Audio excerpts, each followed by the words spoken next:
ఈ మధ్య కాలంలో మనం చూస్తున్నాం ఎక్కువ భూ సమస్యలపైన ప్రజా సమస్యల ఫిర్యాదు వేదికలో ఎక్కువ 80% భూమికి సంబంధించిన సమస్యలు ఎక్కువ రిపీటెడ్గా వస్తున్నాయి. అవి కూడా మరి దీనిపైన న్యాయం జరగలేదని ఒక రైతు మన దగ్గరకు వచ్చారు.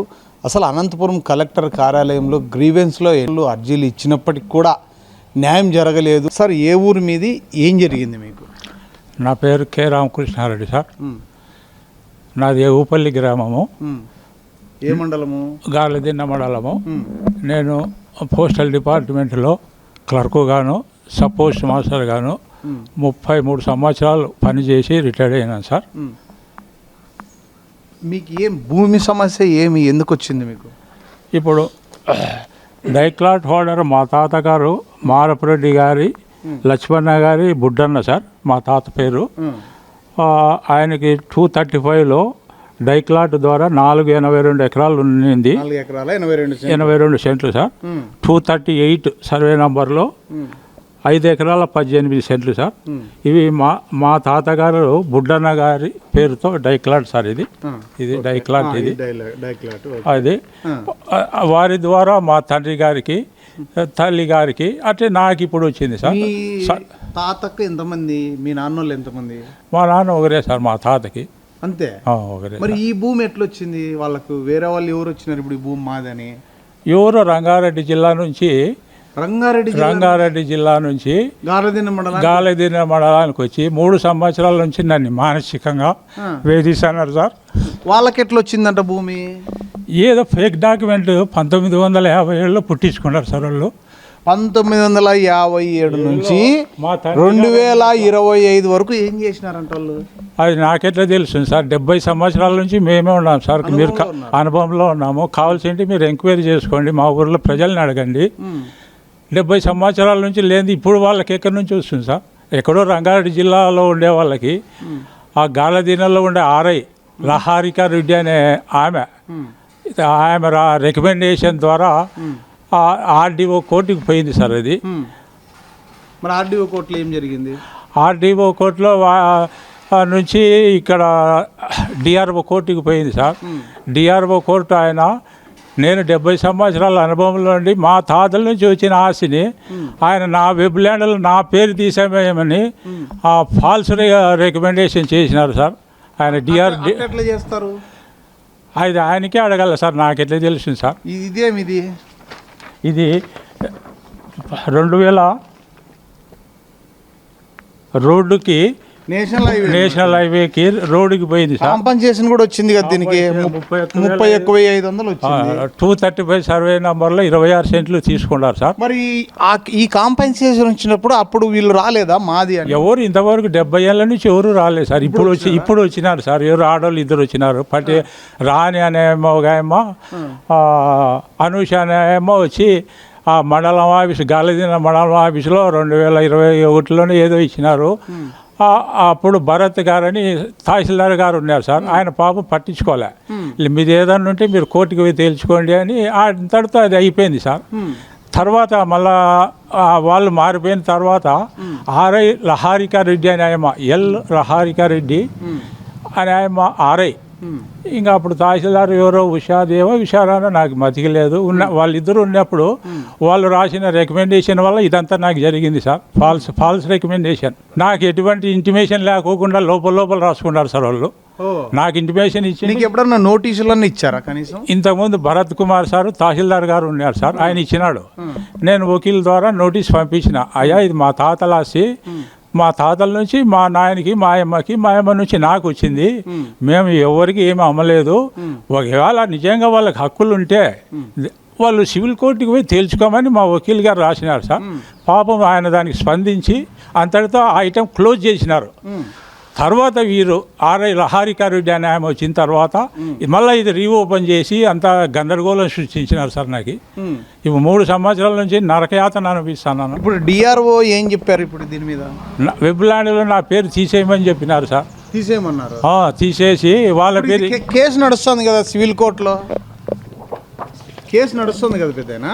సివిల్ కోర్టులో వాళ్ళే వేసుకున్నారు సార్. మాకు హక్కు లేదు 2022లో. మరి దీనికి కౌంటర్గా నువ్వు వేయలేదా కేసు?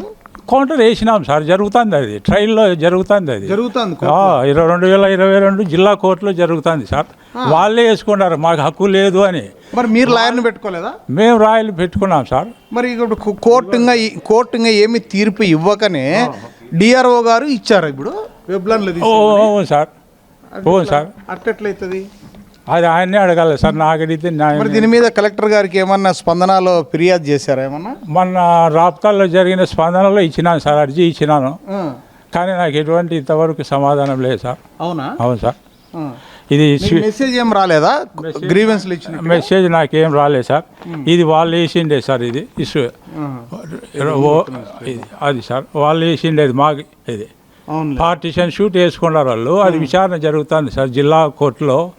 జిల్లా కోర్టులో విచారణలో ఉన్నాగానే ఈయన డిఆర్ఓ గారు వెబ్లాండ్లో నా పేరు తీసేయమని రికమెండ్ చేసినారు సార్.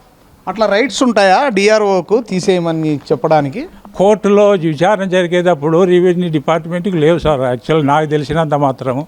మళ్ళీ అది వారికే అడగాలి, ఆయనకి ఏమైనా స్పెషల్ అధికారాలు ఉన్నాయో నాకు తెలీదు. 29/3/2025 డిఆర్ఓ గారు ప్రొసీడింగ్స్ ఇచ్చినట్లు నాకు తెలిసినది. కానీ నాకు కాపీ అయితే రాలేదు. కానీ అప్లెంట్స్కి మాత్రము ఆ రోజే ఇచ్చినట్లుగా నాకు తెలిసినది. వారు వెంటనే పోయి హైకోర్టుకు పోయి కేవేట్ పిటిషన్ కూడా వేసి వాళ్ళ వకీలు నాకు నోటీసు కూడా పంపినారు. దురుద్దేశపూర్వకంగా నాకు 24వ తారీఖున నేను పోయి నాకు ఆరోగ్యం బాగలేకోకుంటే ఒక మనిషిని తోలుకొని పోయి అక్కడ షఫీ అనే జూనియర్ అసిస్టెంట్ని బంగపై బతిమలాడితే 4/25 నాకు ప్రొసీడింగ్స్ కాపీ ఇచ్చినారు.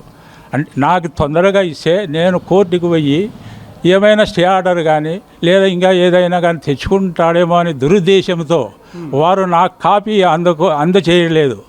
అప్లెంట్స్కి మాత్రము ముందుగా ఇచ్చి సైలెంట్గా పంపించినారు. ఎన్ని రోజుల ముందు ఇచ్చినారు నీకంటే?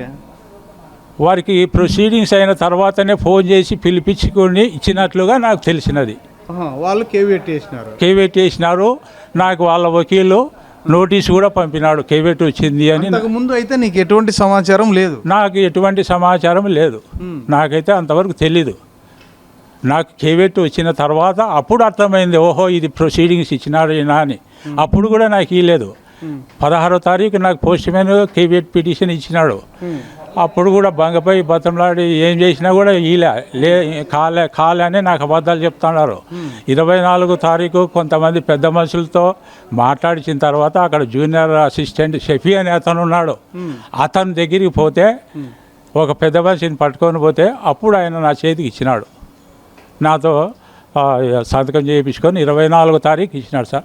చూశారు కదా, ఇది వీళ్ళ తాతల ఆశ. దాదాపు 70 సంవత్సరాల నుంచి వీళ్ళకు వచ్చింది. అందులో ఇంజంక్షన్ ఆర్డర్ కూడా ఉందంట. ఇది డిఆర్ఓ కోర్టులో నడుస్తున్నప్పుడు డిఆర్ఓ గారు ఏం చేశారు, వెబ్లాండ్లో నుంచి ఈయన పేరు తీసేయమని చెప్పారంట. వెబ్లాండ్లో తీసేయడానికి అది సివిల్ కోర్టులో నడుస్తున్నప్పుడు కేసు ఇంకా ఏమీ తేలనప్పుడు డిఆర్ఓ గారికి ఎటువంటి అధికారాలు ఉండవు అని పెద్ద ఆయన చెప్తున్నారు. దీనిపైన అడ్వకేట్ కూడా లీగల్ నోటీస్ పంపించారు వాళ్ళకి. ఎందుకంటే ఇది ఫాల్సు. దీన్ని అంటే లాస్ట్ డేట్ కూడా అంటే లాస్ట్ మంత్ కాకుండా అంతకుముందు పాత డేట్ ఏదో వేసి దీనిపైన కూడా అంటే తప్పుడుగా విచారణ చేశారు. ఎందుకు మీ మీద చర్యలు తీసుకోకూడదు అంటూ డిఆర్ఓ పైన కూడా వీళ్ళ అడ్వకేట్ కూడా ఒక నోటీస్ పంపించారు, రిజిస్టర్ పోస్టు. అది కూడా మన దగ్గర కాపీ ఇచ్చారు. మరి డిఆర్ఓ గారిని అడిగితే ఏమన్నా ఉంటే నువ్వు కోర్టులో తేల్చుకోపో అని చెప్పారంట. మరి కోర్టులో సివిల్ కోర్టులో పెండింగ్ ఉన్నప్పుడు ఈ విధంగా వెబ్లాండ్లో తీసేయమని చెప్పే రైట్స్ డిఆర్ఓకి ఎక్కడి నుంచి వస్తాయి అని ఈ రైతు అడుగుతున్నారు. మరి డిఆర్ఓ గారు ఏం సమాధానం చెప్తారనేది డిఆర్ఓ గారినే ఒకసారి అడుగుదాం. నిజంగా అటువంటి రైట్స్ ఉన్నాయా, పెండింగ్లో కేసులు ఉన్నట్టుగానే మరి కోర్టులు ఎందుకున్నట్టు? ఇంజంక్షన్ ఇంకోటి ఏంటంటే ఇంజంక్షన్ ఆర్డర్ కూడా ఉంది దీని మీద. ఇంజంక్షన్ ఆర్డర్ ఉన్నట్టుగానే కోర్టులో కేసు నడుస్తున్నట్టుగానే వెబ్లాండ్లో తీసేయమంటూ ఆర్డర్ పాస్ చేయడం ఎంతవరకు కరెక్టు అనేది రామకృష్ణారెడ్డి గారు అడుగుతున్నారు. మరి దీనిపైన డిఆర్ఓ గారిని కూడా వివరణ అడిగే ప్రయత్నం చేద్దాం. డిఆర్ఓ గారు ఏం చెప్తారు, మరి ఇలాంటివి సివిల్ కోర్టులో ఉన్నప్పుడు చేయడం ఎంతవరకు కరెక్ట్ అనేది ఈయన మన స్టూడియోకి వచ్చారు. మరి ఇంకా ఏం చెప్పదలుచుకున్నారు సార్ మీరు? జిల్లా కలెక్టర్ గారు జాయింట్ కలెక్టర్ గారు స్పందించి నాకు సరైన న్యాయం చేయగలరని మీకు నమస్కరించి మొక్కుతున్నాను.